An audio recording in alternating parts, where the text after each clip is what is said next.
ప్రభునందు ప్రియమైన సంఘ బిడ్డలకు, దేవుని పిల్లలకు ఈ ఉదయకాల సమయంలో ప్రభు యేసుక్రీస్తు నామములో అందరికీ వందనాలు తెలియజేస్తూ ఉన్నాను. మరొక రోజులోనికి దేవుడు మనలను ప్రవేశపెట్టి ఈ ఉదయకాల సమయంలో ఆయన నామాన్ని స్తుతించుకోవడానికి ప్రభు ఇచ్చిన మంచి సమయాన్ని బట్టి దేవునికి మహిమ, ఘనత, ప్రభావాలు కలుగును గాక. ఆమేన్.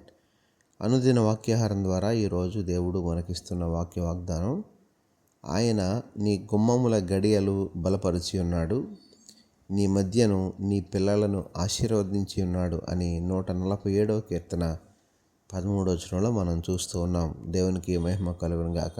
ప్రియమైన దేవుని పిల్లలారా, ఈ మాటను మనం గమనించినట్లయితే మన ప్రభు మన యొక్క గుమ్మముల యొక్క గడియలు బలపరిచి ఉన్నాడు.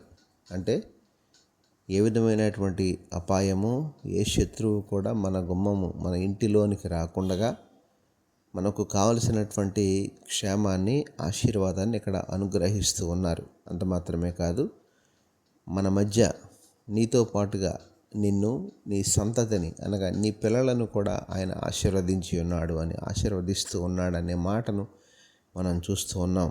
దేవునికి మహిమ కలుగును గాక. ప్రియమైన దేవుని పిల్లలారా, ఈ సమయంలో మన ప్రభు మన కుటుంబానికి, మన పిల్లలకు, మనకు ఉన్నటువంటి అంతటికీ మీద కావలసినటువంటి క్షేమాన్ని, ఆశీర్వాదాన్ని ఆయన అనుగ్రహిస్తూ ఉన్నారు.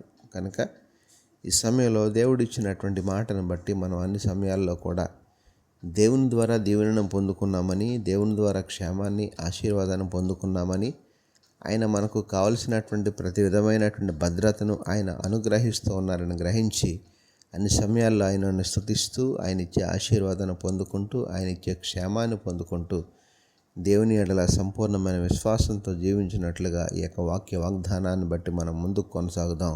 అట్టి కృప దేవుడు తన పిల్లలమైన మనందరికీ, అలాగే ఈరోజు ఈ వాక్యాన్ని వింటున్న వారందరికీ దయచేయును గాక. ఆమేన్. ప్రార్థనలో ఏకీభవించండి. పరిశుద్ధుడైన మా దేవ, ప్రేమగల మా తండ్రి, ఈ ఉదయకాల సమయంలో మరొకసారి మీ శ్రేష్టమైన ఉన్నతమైన నామానికి వందనాలు, స్తోత్రాలు చెల్లిస్తున్నాం ప్రభా. ఈరోజంతా నీ పిల్లలమైన మాకు మీరే తోడుగా ఉండి సహాయం చేసి నడిపించమని, నీ మేలుల చేత నింపమని, ఈరోజు పుట్టినరోజు, పెళ్లిరోజు జరుపుకుంటున్న బిడ్డలు ఎవరైతే ఉన్నారో వారందరినీ పేరు పేరున దీవించి ఆశీర్వదించమని యేసు పరిశుద్ధ నామమున అడిగి వేడుకొనుచున్నాము తండ్రి. ఆమేన్.